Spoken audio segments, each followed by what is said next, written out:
ဒီနေ့စနေညမှာတော့ပရီးမီးယားလိပွဲစဉ်ဖြစ်လီဗာပူးနဲ့ချယ်ဆီခနာလန်မန်ယူနဲ့မန်စီးတီးနဲ့ဘရန်ဖို့တို့လိုပွဲကြီးပွဲကောင်းတွေရှင်နေကြမှာဖြစ်ပါတယ်လီဗာပူးနဲ့ချယ်ဆီတို့ပွဲစဉ်ကတော့ဒီဟာဒီခြေသွမ်းတည်ငြိမ်မှုအားနည်းတဲ့ပြိုင်ပွဲနှစ်သင်းရဲ့တွေ့ဆုံမှုဖြစ်ပြီးတော့နှစ်သင်းစလုံးနိုင်ပွဲရအောင်ကြိုးစားကြမှာဖြစ်လို့ပွဲကောင်းတစ်ပွဲကိုမြင်တွေ့ရမှာဖြစ်ပါတယ်မိုက်ကယ်ကားလက်ထက်ခြေစွာနေပြီးတော့ချန်ပီယံလိဝင်ခွင့်ရထားတဲ့မန်ယူကအင်္ဂလန်မှာတဲ့ဆန်နာလန်ကွင်းကိုတွားကစားမှာဖြစ်ပြီးတော့အကျိတ်နဲ့ရှိမှသိကြပါတယ်မန်စီးတီးနဲ့ဘရန်ဖို့တို့ပွဲစဉ်ကတော့မန်စီးတီးရဲ့ချန်ပီယံတိုက်ပွဲကြောင့်ပွဲကောင်းတစ်ပွဲဖြစ်လာအောင်ပါဘရန်ဖို့အသင်းကလည်းခြေတက်နေချိန်ဖြစ်လို့မန်စီးတီးအနေနဲ့ခက်ခက်ကစားပွဲရှိပြီးတော့တိုင်ဆိုင်မှုပြည့်နေမှာသိကြပါတယ်ဘွန်ဒက်စလီဂါကတော့စသိန်းကောင်ရောက်ခါနေပြီးချန်ပီယံလိဝင်ခွင့်ရရေးအပြန်ကြိုးစားနေကြလို့အကျိတ်နဲ့ပွဲကောင်းတွေမြင်တွေ့ရမှာဖြစ်ပါတယ်ဒိုက်ဆက်ကအင်္ဂလန်နိုင်ပွဲရရုံနဲ့ချန်ပီယံလိဝင်ခွင့်ရမှာဖြစ်ပါတယ်အဆင့်၄နေရာအတွက်လီဗာပူးစင်စတူဂတ်နဲ့ပေါ်ဖိုင်းသင်းတို့အနေနဲ့58မှတ်စီရထားပြီးတရေကြလို့တော့မရတဲ့အနေအထားဖြစ်ပါတယ်ဒီနေ့မှာတော့ပေါ်ဖိုင်းကဝါရာဘီမင်ကိုအခမ်းအနားဖြစ်ပြီးတော့စတူဂတ်နဲ့လီဗာပူးစင်ထိပ်တိုက်တွေ့ဆုံနေပါတယ်ပြီးခဲ့တဲ့ဘက်ကလိုက်ပဇစ်ကိုနိုင်ရခဲ့တဲ့လီဗာပူးစင်အနေနဲ့စတူဂတ်အိမ်ခွင်းမှာလည်းနိုင်ပွဲဆိုင်ယူနိုင်မလားစောင့်ကြည့်ရမှာဖြစ်ပါတယ်ပြိုင်မတ်စတူဂတ်ကလည်းအိမ်ခွင်းစွမ်းဆောင်ရည်တိတ်ကောင်းတဲ့အသင်းဖြစ်လို့အကျိတ်လည်းရှိတဲ့ပွဲကောင်းတစ်ပွဲတက်လာမှာသိကြပါတယ်စီရီမှာတော့လာဇီယိုနဲ့အင်တာမီလန်လက်ချီနဲ့ဂျူဗန်တက်တို့လိုပွဲကောင်းတွေရှင်ပြိုင်ကစားကြမှာဖြစ်ပါတယ်လာဇီယိုနဲ့အင်တာမီလန်ပွဲစဉ်ကအသင်းစလုံးအမှတ်မလို့တော့ပေမဲ့ပြိုင်ပွဲနှစ်သင်းရဲ့စုဖွဲ့မှုနဲ့အဆင်လာရ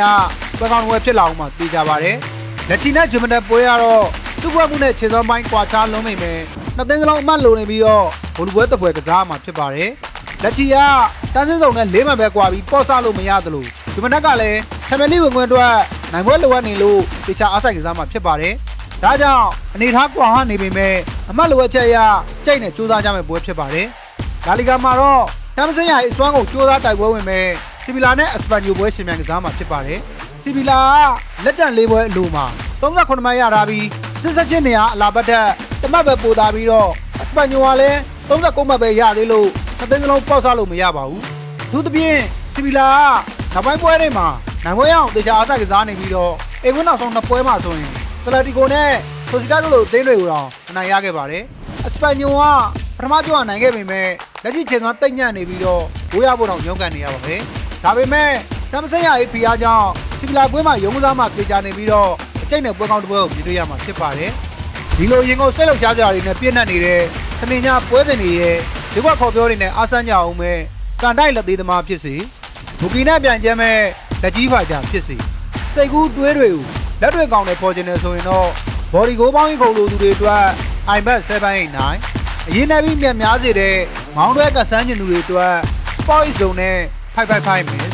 BTT ရဲ့ရက်ဆောင်တို့ရွေးချယ်မှုအားတန်တဲ့ညီကိုတွေအတွက် Mint 247ဒီလို application တွေတနေရာထဲမှာပြည့်စုံရှိနေတဲ့ကြာကြောင်းစီမှာအားပေးရင်ကုန်ကြည့်ဖို့ဖိတ်ခေါ်ချင်ပါတယ်